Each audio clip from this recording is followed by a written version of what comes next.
Hello. And on this trip, I want to talk a little bit about maintainers. Now, to recap, we talked about triggers, and triggers are those things. It could be words or something someone may say. It could be how someone looks at you. It could be where you are, or triggers can be almost anything. But triggers are those things that cause an immediate adverse effect on your emotions, on your behavior, any of that stuff. It's a trigger. It's almost instantaneously, though the results may be subtle. It's almost an instant change in your character, in your mind state, and it's just not good. Triggers are not good. So we talked about triggers. We talked a little about sustainers. Sustainers, there are things, and I should probably go back into more detail on those, and I will. But sustainers are those things that can be either or. The thing about sustainers is I believe they are more dangerous to you than the actual triggers, because sustainers can sometimes camouflage themselves into a trigger or into a maintainer, and if you misidentify it, then you could actually shoot yourself in the foot, because you say, hey, this is my maintainer, I'm gonna do this thing because it'll help me stay even keeled. But since you've misidentified it, you're actually setting yourself up for a trigger incident, and you shoot yourself in the foot. So we don't want that. So be careful with the sustainers, and look out for the triggers. But today I want to talk about maintainers. Woo. Now, maintainers, they can only ever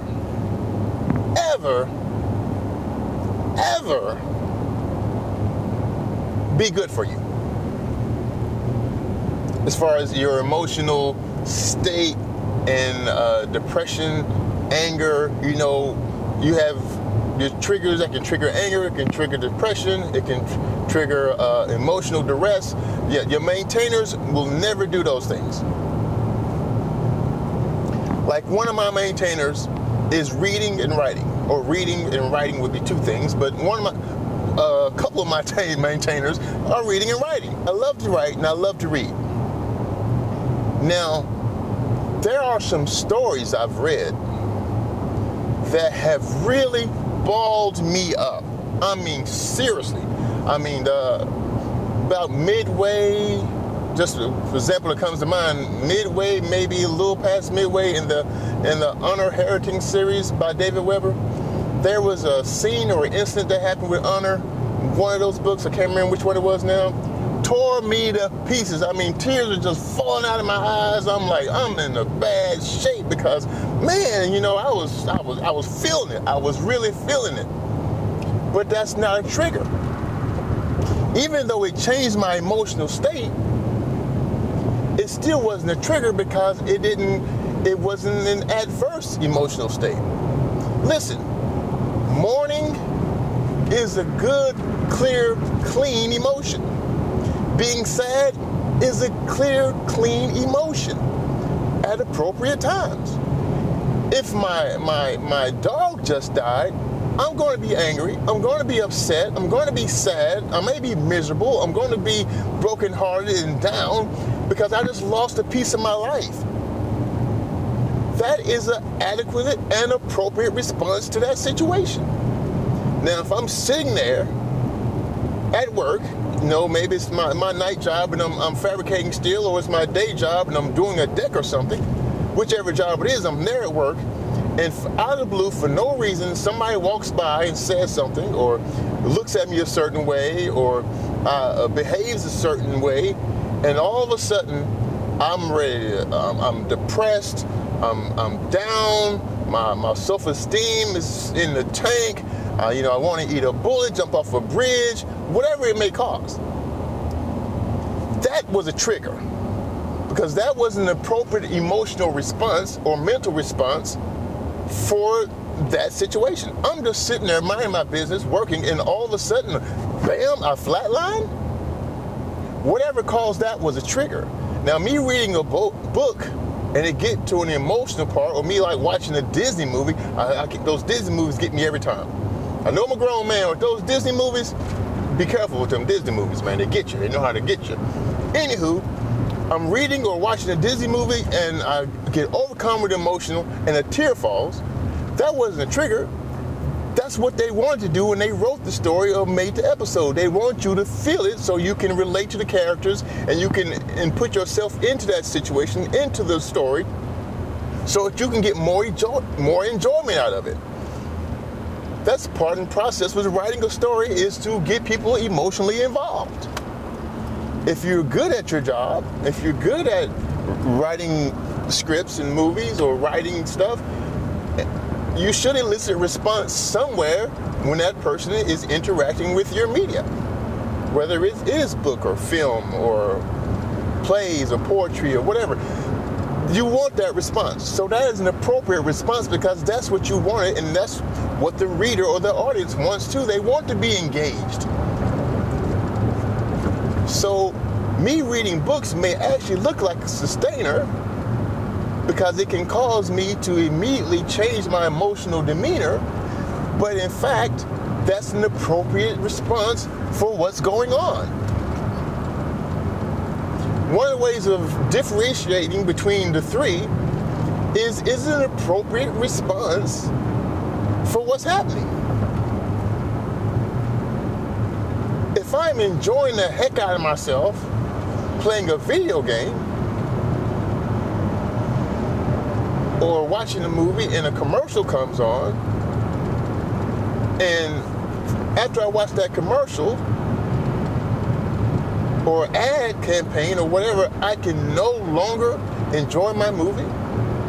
Not only that, but after the movie's over, I'm still messed up. Then that may be a trigger or a sustainer. That may be something you might want to be aware of. Excuse me. Because it created in you some sort of emotion or feeling or triggered something in your head or in your psyche, in your spirit, that caused you to deflate or be in a different state of mind that was not appropriate for what happened. It's totally out of proportion. It's totally out of the blue. So that's more like a trigger, and that's what you should look for. But as far as maintainers, your maintainers should never, ever cause you duress. The only duress I get from my maintainers is that I can't do them all the time. And that's just reality. So I have to do them in doses, like medication, because that's what maintainers are. They help you to stay you the best they can. And only you can decide what your maintainers are. You may be good at lots of stuff. You may enjoy lots of stuff, but they may not be true maintainers. Some people say, well, alcohol is a maintainer for me. Alcohol is a maintainer for me. I'm a happy drunk. Alcohol is a maintainer. And you know what? That's actually true for some people. But a lot of people misdiagnose or mislabel alcohol as a maintainer when for a lot of people it's a sustainer. So if you are a happy drunk, your mom just died, I guess that's appropriate too, but your mom just died. You take a couple of hits and halfway through, your second beer or whatever your limit is, you're trying to make everybody happy. You're the life of the party. You're not really being rude and obnoxious. You're just happy. Then I may say, you know what? I do believe you are a happy drunk, and that is a maintainer, because a depressed person or a person who's down in spirits who drinks, normally they're going to stay down. So had I been depressed or had I been on the edge of a negative emotion as far as my own self, then me drinking that probably would have caused me to go over the edge or would have kept me right at the cusp of negativity. In whatever form it may take, anger, depression, low self-esteem, it would have kept me right at the threshold if it didn't take me over into the bad spots. But since the alcohol was your maintainer or is my maintainer, no matter how deep I go, if I can get a hit, I'm going to be fine. So though it's a dangerous maintainer because of health reasons and, other, factors, as far as drinking and driving, operating machinery, popping off at the mouth, it's a dangerous maintainer. In that case, I would actually agree with you and say, yes, this is a maintainer, because no matter how low you go, you take a beer, you're all right. Some people say it's smoking. Some people say it's marijuana. Some people say it's movies. Some people say it's print, watching the news. For some people, it's a maintainer. Just the knowledge of knowing what's going on around them maintains them, if they diagnose it correctly. Because watching the news, here and nowadays, watching news is a dangerous situation if you have a depressive mentality, or you suffer from that disease of depression. The news is dangerous. World affairs is dangerous for us. I love the news, but I know it's dangerous sometimes. So I don't watch it all the time, because I know it is not necessarily a full-blown trigger, but it's more of a sustainer. If I'm happy and everything and I watch the news, I may be okay, maybe not. But if I'm already borderline depressed, I stay clear of the news. I don't need to know anything bad. I don't need anything else that's going to trigger me or push me over the edge.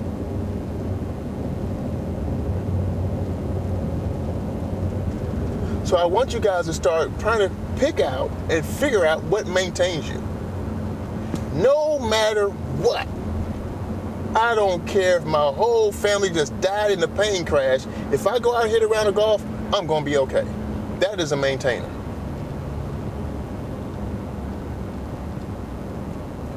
Whenever I talk to this person, no matter what, I come away happy and positive.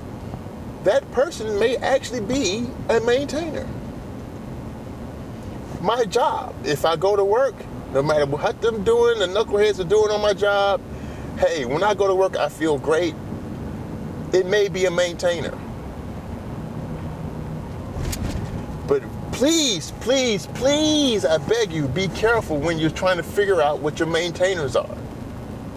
Because a sustainer can so easily camouflage itself. Because 99% of the time, it keeps you up and buoyed.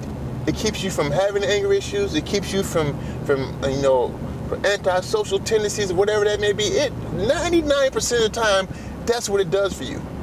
But 1% of the time, it causes you to fall. It causes you to get angry. It causes you to behave inappropriately. It causes you to do something. I don't know if I would call it a maintainer.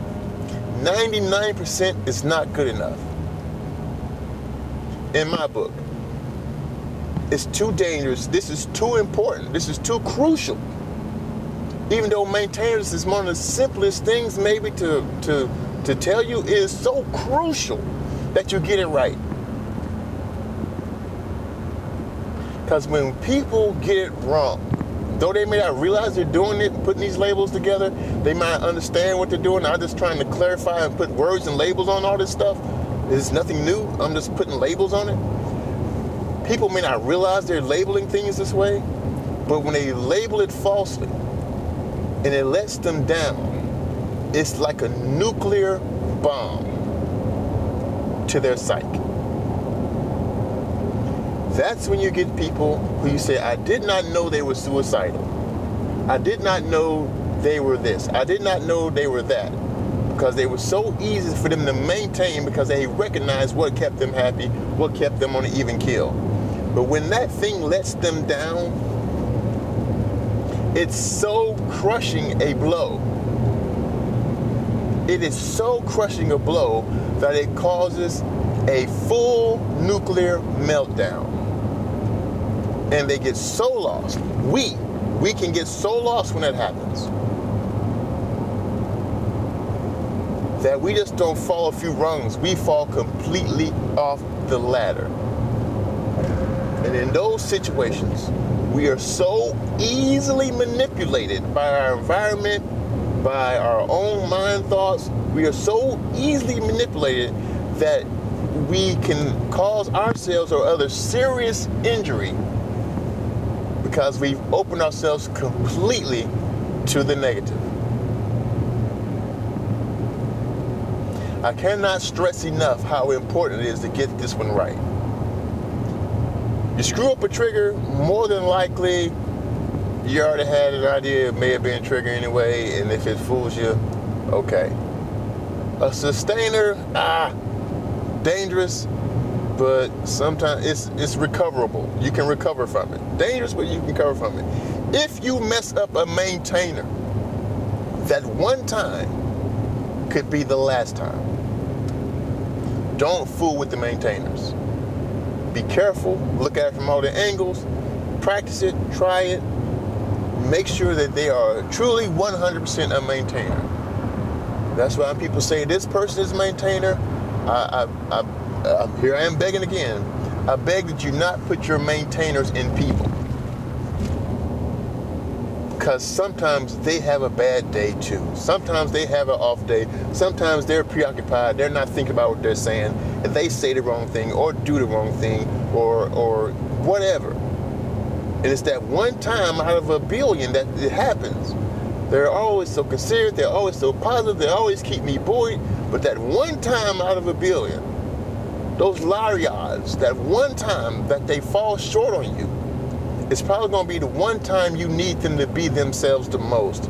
And through no fault of their own, they fail you and it causes you to tailspin.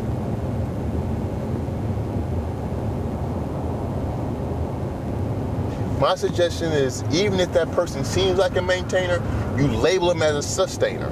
So that in the back of your head, no matter how good they are to you or how great, in the back of your head, you know that they're only a sustainer and that they may fall short of the mark one day. So that when it does happen, you say, oh, they're human too. I'm going through, I guess they're going through. If you don't have that in the back of your mind, that they are human, that they could fail you, that they could be a sustainer and not a maintainer, if you don't have that back there, then it's like, they have let me down. They have betrayed me. The world is against me. No one's worth anything. Everybody's full of shit. Nothing's good. I'm just going to end it because I'm sick and tired of being put down, led astray, and abandoned. I'm so sick and tired of people failing me that it's no longer worth it. That's what scares me for you guys. It scares me for me. I'm not suicidal. But if I am depressed enough, though I'm not suicidal, my low self-esteem kicks in, and I'm not concerned either for my well-being.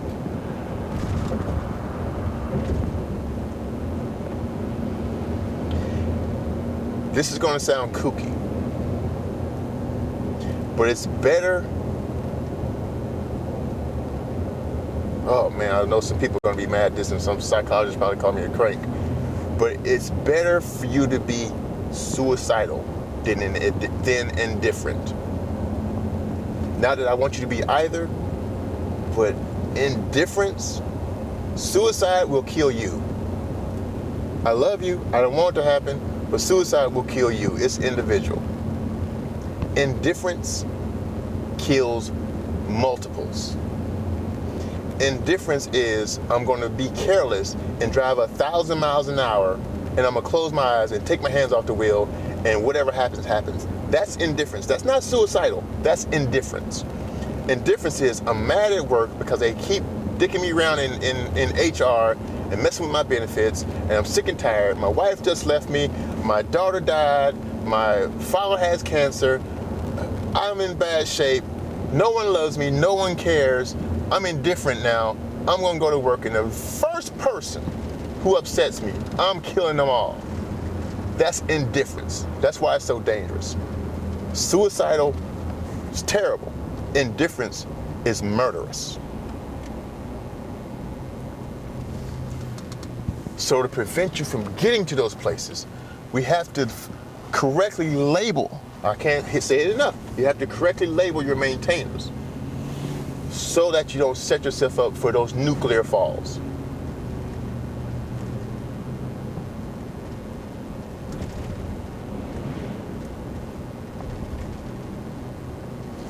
Maintainers, always positive to the extent, they always keep you afloat. They're always there for you. They're always good for you. Sometimes they're not good for your health, but they're good for your mind state, your mental balance. They're good for you. Chocolate may be a maintainer, so it's not good for your waistline, but it may be good for your mind state, your mental balance. And I still haven't talked about how food can do that, but we'll get to that one. Sustainers, they can be good and bad, but if they're correctly labeled, they're not that big an issue because you can kind of roll with the punches. You know what's coming. Triggers are just that, instantaneous badness. Instantaneous anger issue, instantaneous depression, low self-esteem, what have you. Triggers are bad, but they are triggers. They can be diffused by knowledge and know-how and paying attention. You can put limits on the triggers. I can throw bullets at you all day. I can take a pistol and hit you with it all day. They'll cause superficial damage, but more than likely you'll survive. A gun, a weapon, without a trigger, it's nothing but a paperwork. It's the trigger that gets the ball rolling. It's the trigger that causes the reaction. The trigger sets everything in motion. Not you loading the gun, not you carrying the gun. The trigger is what sets everything in motion. So be careful of the triggers because they are dangerous. But it's more dangerous to mislabel a maintainer. So I know I've hit it pretty hard this time. I want you to really get it in your minds what the seriousness of this. And so, hammer, hammer, hammer. I'm hammering you. I want you to hammer yourself to make sure you get it right the first time. Okay? So this was the Highway Holy Man. You guys know I love you. I wouldn't do this if I didn't. I care about you. I want you to care about yourselves. And I want you to care about somebody else too. Because caring about people will help you care about yourself. It will give you some groundwork. It'll give you a blueprint. So I want you to love people. I want you to love yourself. And I want you to continue to ride with me because together we can get better and we can kick this depression thing. We can kick this love thing and we can love each other and we can have a good holy time and all that jazz. So I want you to stick with me and let's do this thing together. So I appreciate you. Enough preaching, enough talking at you, enough philosophizing. I'm out.